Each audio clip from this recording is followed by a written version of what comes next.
that a lot. I like that a lot. I'm into it. Are you into it, Wolf? No, he's into Uranus. Yeah, no. I mean, Lapu Lapu makes a lot of sense here because of the Eve. Yeah, and Uranus only works with Filipino teams, so yeah. That's in most importantly. But yeah, kidding aside, the Uranus will not give them anything in here, actually. The Lapu Lapu, that will achieve something because it has control against the Eve. And the Uranus just doesn't make sense. It's true. It's true.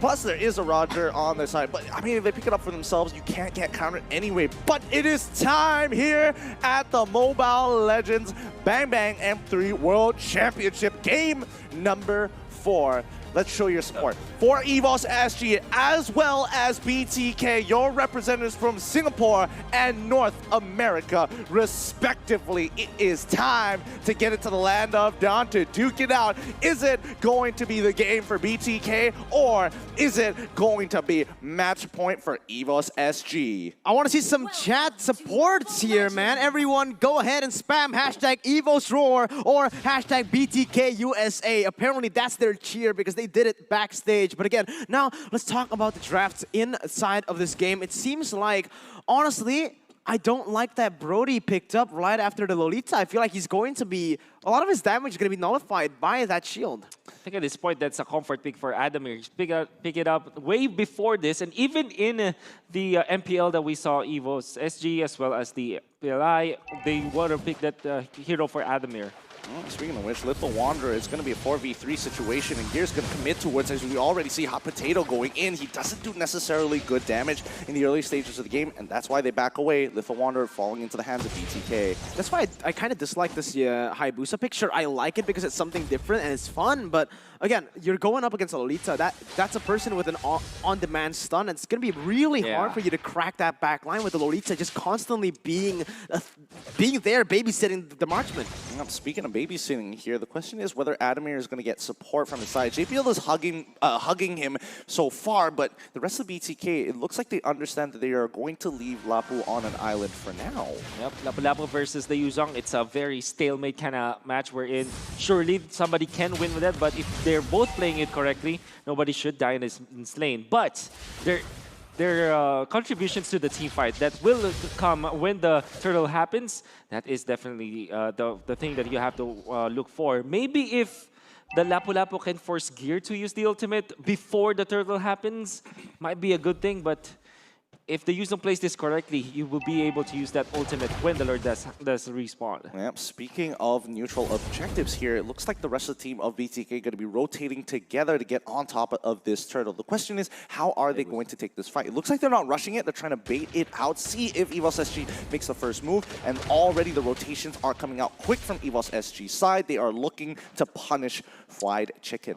I like the fact that EVOS SG have adapted very, very fast into this game. The stun comes in onto Fried Chicken, and they've actually rotated to the top side, playing for that Brody. Because, again, in these early stages, against the Lolita, against that Lapu Lapu, you won't be able to get the pressure on that bottom side, but maybe they might just go for it. Yeah, speaking of going for it, BTK now on top of the turtle. JPL getting heavily punished. Real manipulation already comes out. Victor gets the cancel. He's already using the Rage Blades here, but Mobazane struggling to deal with Gear as he's able to not be punished by any form of CC. Rage Blade coming out on top of Sayla so far. Can Victor finish it off? No, he manages to pull away. No kills, no deaths so far on either side. It's been a slow roll of a game, but this one, both sides are not willing to risk it. All Potato now getting into the middle of 3. That's going to be Gear going down. First blood by Razor going over to BTK. That was a really good fight by both of the teams, but BTK, they executed perfectly in the end, right? Both of the teams engaged, disengaged, but BTK, they had more abilities up and ready here. Again, they have the beat tricks, whereas Adamir was in the top side. A lot of these damage coming in from EVOS SG comes from the abilities, and BTK just utilized that. Red team has slain the turtle.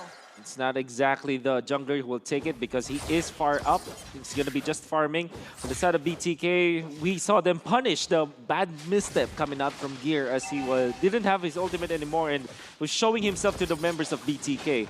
And Victor, he can just make this lane static so that it will not be pushed down by EVOS SG. And so far, BTK have taken the gold lead, but it's just very little. I think the next fight will come, the next Lord Turtle fight, where they do have the items on both junglers. War Axe, I think, should be the priority now for Potato.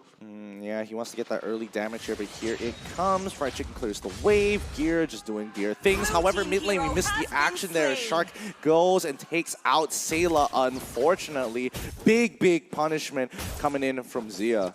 And you can start to hear, man, BTK, they're starting to get loud here on the stage. I like that. The mental game. You guys can't probably hear it, but it is very vicious. Every time they get a kill, every time they get a team fight victory, they start to yell. And this is the thing that RRQ used to do, or is still doing against every single team. But now it is going to be Potato jumping in.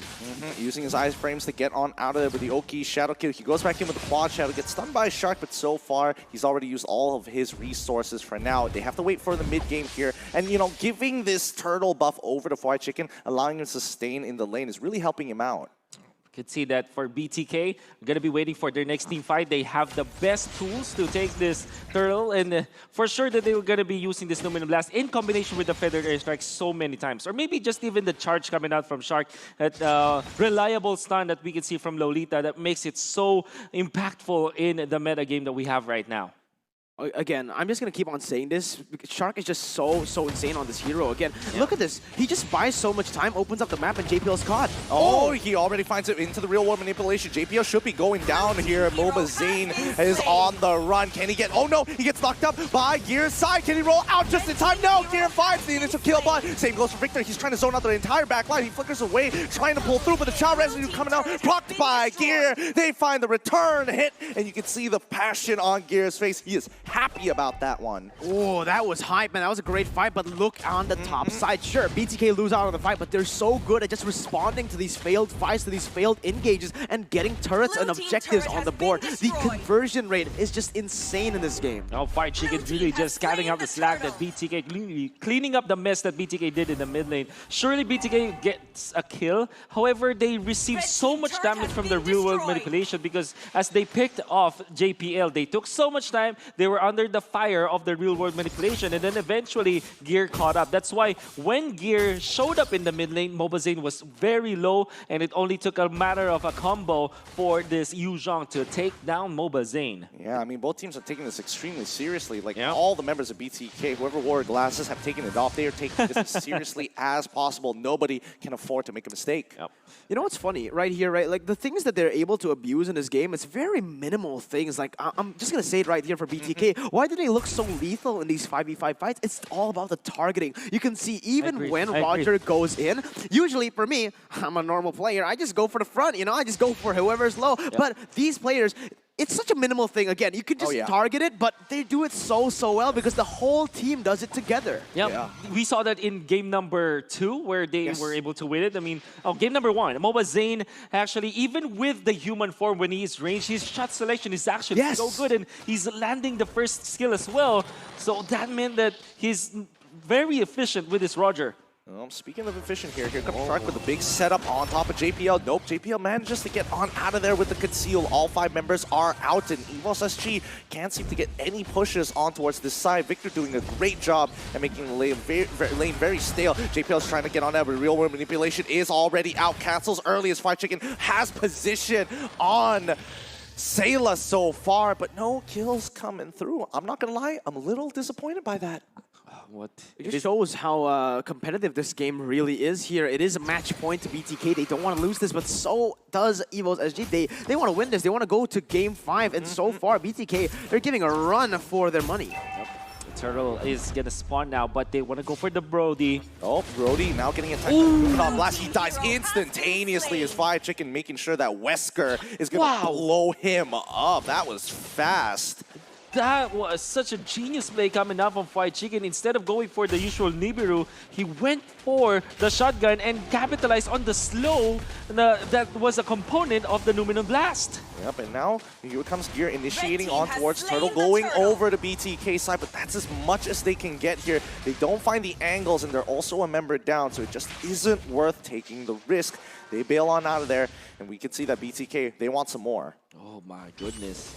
Fried Chicken gets up close and personal, obviously with a shotgun. Wesker This probably is the best usage of the Wesker that we've seen all tournament long. I mean, we've seen Ohe with the Renner, and some of them great with the Nibiru's Passion, but this time Wesker being showcased by Fried Chicken. My oh my, just shows us how OP this hero is. Yeah, again, like I said, back in the Blacklist game, I feel like a lot of Beatrixes, they don't utilize a lot of the guns. They only utilize the sniper and instantly just, you know, they just use the range. They don't utilize this shotgun that's so good, the Wesker, man.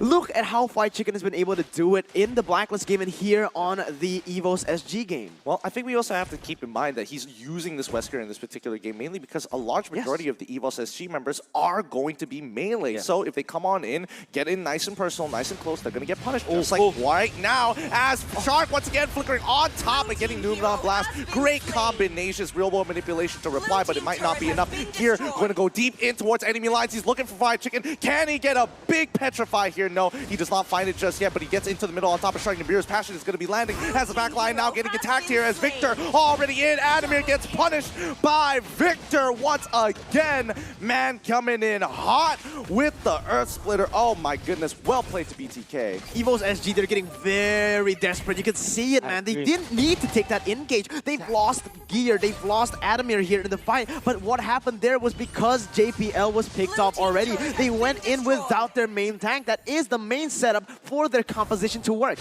If you're looking at EVOS SG, they could have just gotten away with a death onto JPL. Maybe just let go of that bottom lane turret because that's the outcome anyways. And then they went in with the Yuzhong alone, going for a kill onto Shark. Even when they get the kill, which they didn't, that will not be a good trade. That's why BTK, their shot selection was great, but EVOS SG, their decision making is bad now. They're crumbling into the pressure of the aggression of BTK. And so far, with almost 5,000, now 5,000 gold lead for BTK, they're controlling the map. I'm speaking about controlling here. Potato going to be committing fully on towards Victor's side. Gear going to be helping out JPL just in case. They're going to be sacrificing Lord, but look at the amount of pressure Victor is absorbing. He's doing a good job as he sustains through all this damage here. Committing to 3 ults Still already. He's still alive, Victor. What a phenomenal job he's done. Buying enough time for both Shark and Zia to get on in, but Gear already popping to force out the Feather Airstrike early on. Here comes Fried Chicken. He's going to be dropping Nibiru's Passion on top of where's Mobazane. There he is.